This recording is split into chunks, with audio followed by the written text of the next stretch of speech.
है। ऐसे रघुनंदन जी के चरणों में मेरा श्री राम है और उम्मीद करती हूँ कि आप सभी का यहाँ पर जरूर एक नमस्कार रहेगा श्री राम के लिए, उनके चरणों में एक सम्मान रहेगा। और साथ ही देखिए, आज के हम इस कार्यक्रम में उन तमाम चीजों को याद करेंगे जो संघर्ष राम मंदिर का रहा है। हम याद करेंगे किस तरीके से राम मंदिर का प्राण प्रतिष्ठा का एक माइलस्टोन जो अयोध्या ने और आप लोगों के जो यहाँ पर संघर्ष रहे हैं उन्होंने स्थापित किया। और इस कार्यक्रम को हम आगे बढ़ाएंगे और इसीलिए मैं मंच पर बुलाना चाहूंगी editor in chief Manoj Gairola ji news nation को कि वो यहाँ मंच पर पधारें और इस कार्यक्रम की शुरुआत अपने शब्दों के साथ करें। इस कार्यक्रम में कौन सी वो चीजें हैं जो आपके लिए खास रहेगी और क्यों ये पल आपके लिए यादगार रहेगा। इस समारोह के मुख्य अतिथि और श्री राम मंदिर राम जन्मभूमि तीर्थ ट्रस्ट के महासचिव चंपत राय जी, हनुमानगढ़ी के महंत राजू दास जी, देवी और सज्जनों, आपका इस विशेष कार्यक्रम में हार्दिक अभिनंदन और स्वागत है। आज इस कार्यक्रम का विषय है जय श्री राम और इसमें हम जो ये मंदिर बना है, मंदिर के पीछे का जो संघर्ष था और साथ ही हमारा आगे का डायरेक्शन क्या होगा, क्या हम आगे देखते हैं कि, और खास तौर से आर्थिक विकास अयोध्या नगरी का और पूरे उत्तर प्रदेश का किस तरीके से होगा, वो आने वाले सेशंस में हम इस सबको डिस्कस करेंगे।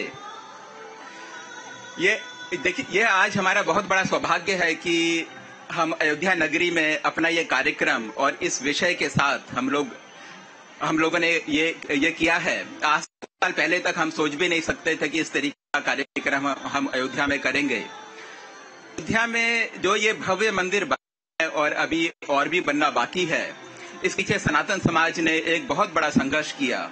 ये 550 साल का संघर्ष है और ये संघर्ष सत्ता के खिलाफ था। ये कई बार ये संघर्ष हुआ जिसमें हजारों सैकड़ों लोगों ने अपना बलिदान दिया। और आप देखिएगा कि, और मेरे को लगता नहीं कि पूरे संसार में किसी भी धार्मिक स्थल के लिए इतना बड़ा संघर्ष रहा हो। सन 1947 में जब भारत आजाद हुआ तो उस समय हमारे देश का बंटवारा हुआ। देश का बंटवारा धर्म के आधार पे हुआ, लेकिन इस सब के बावजूद भी जो हिंदू समाज को जो ये मंदिर मिलना चाहिए था, अपना मंदिर नहीं मिला और ये संघर्ष उस समय बढ़ता गया। और फाइनल जो संघर्ष किया ये उस समय हुआ जिस समय संघ परिवार, विश्व हिंदू परिषद, आचार्य श्री अशोक सिंघल जी, आचार्य गिरिराज किशोर जी, चंपत राय जी, जब इन्होंने ये संघर्ष किया और संघर्ष को इस जगह लेकर चले गए कि पूरे के पूरे देश में कोने कोने में हर बच्चे के मन में यह भावना हो गई कि हमें तो हमारा मंदिर चाहिए। तो आप देखिएगा कि हमारी पीढ़ी एक बहुत ही, अगर हम अपनी जनरेशन को देखें तो हम लोग बड़े भाग्यशाली हैं, क्योंकि हम लोगों ने वो दौर भी देखा है जब यहाँ मंदिर नहीं था, जब मंदिर बनने के लिए संघर्ष हुआ। और यही अयोध्या नगरी है जहाँ की आंदोलनकारियों पे गोलियां चली और उसके बाद फिर ये मंदिर बना। और आज इस मंदिर और इस भव्य मंदिर के आज हम लोग दर्शन, और आज हमने आज हम इस लायक है कि हम इसके दर्शन कर सकें। जिस समय अशोक सिंघल जी ने इसके लिए आंदोलन शुरू करा तो पहले दिन से ही चंपत राय जी ने एक अहम भूमिका इस आंदोलन में निभाई।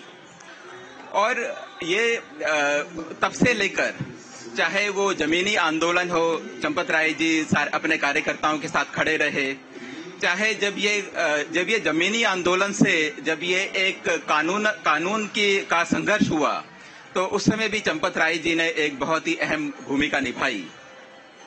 और अगर हम देखें तो जिस समय और एक बात जो बहुत ही कम लोगों को मालूम है वो ये है कि जिस समय ये मुकदमा हाई कोर्ट में गया, पहले दिन की सुनवाई से लेकर सुप्रीम कोर्ट का जब वर्डिक्ट आया आखिरी दिन तक चंपत राय जी कोर्ट में मौजूद रहे और कोर्ट की सारी दलीलें, सारी तारीख और उसका क्या सिग्निफिकेंस है, सारा का सारा चंपत राय जी को अच्छे से याद है।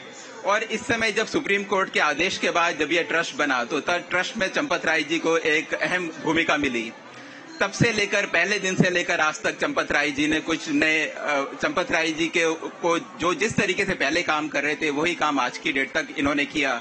चाहे वो मंदिर का आर्किटेक्ट हो, मंदिर के में जो एक एक पत्थर है, डिजाइन है, सारा चंपत राय जी की निगाहों से गया। और आज हम बहुत सौभाग्यशाली हैं कि चंपत राय जी हमारे बीच में हैं। हमारा न्यूज नेशन नेटवर्क, जैसा कि आप जानते ही हैं, वो देश का एक लीडिंग चैनल है, टॉप चैनल्स में हमारा नाम आता है। और हमारे जितने भी पूरे मध्य भारत में और उत्तर भारत में, मध्य भारत में और वेस्ट में हमारे रीजनल टीवी चैनल्स हैं। और जहां उत्तर प्रदेश में हमारा न्यूज स्टेट उत्तर प्रदेश उत्तराखंड है। और जब से हमने अपना चैनल लॉन्च किया है तब से हमारी नंबर 1 पोजीशन यहाँ पर है। और अब मैं एक और बात की तरफ आपका ध्यान आकर्षित करना चाहूंगा। ये बात अयोध्या के लिए नहीं बल्कि पूरे देश के लिए लागू है। हमारे यहाँ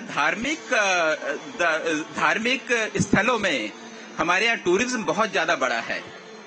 मैं एक मिनिस्ट्री ऑफ टूरिज्म का फिगर आपको देता हूँ। 2020-21 का फिगर मैं देता हूँ। 2021 में 8 करोड़ तीर्थ यात्री अलग अलग तीर्थ स्थानों में गए और जो टोटल जो आमदनी हुई वो थी 65,000 करोड़ रुपए। उसके अगले साल ये नंबर बढ़ के 14 करोड़ हो गया और जो टोटल जो आमदनी जो इससे हुई वो 1,35,000 करोड़ की हुई। और ये तब की बात है जबकि अयोध्या बना नहीं था। उस समय सिर्फ महाकाल का डेवलपमेंट हुआ था, काशी का डेवलपमेंट हुआ था, केदारनाथ का डेवलपमेंट हुआ था। तो आप ये देखिएगा कि जो अयोध्या जो इतने संघर्ष के बाद बना है, तो अयोध्या का जो डेवलपमेंट है, भगवान राम की जो कृपा है, वो संसार के सब तबके के लोगों तक पहुंचेगी और एक आर्थिक महत्व उसका बहुत ज्यादा है।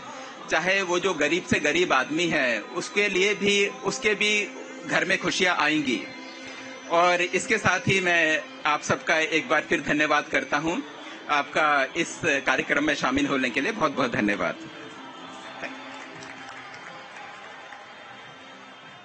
बहुत बहुत शुक्रिया मनोज गैरोला सर। आपने जिस तरीके से अपने शब्दों से इस कार्यक्रम का महत्व बताया और बताया किस तरीके से वो संघर्ष हुआ था और उस संघर्ष की नींव जो रखी गई, आज हमें राम मंदिर का ये सौभाग्य प्राप्त हुआ है। और इसीलिए मेरे साथ एक बार फिर से बोलिए जोर से, जय श्री राम।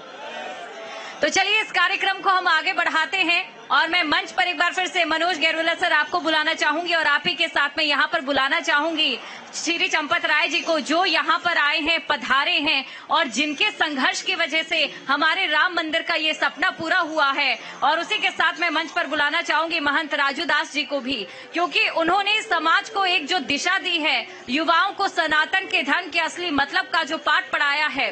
कृपया आप सभी मंच पर आइए और उसी के साथ अंगवस्त्र देकर आप लोगों को सम्मानित किया जाएगा। इस पल को यादगार बनाया जाएगा। देखिए, हमारे सनातन संस्कृति की अगर मैं बात करूं, देखिए जय श्री राम के नारे यहाँ पर लगने शुरू हो गए हैं। इससे बड़ा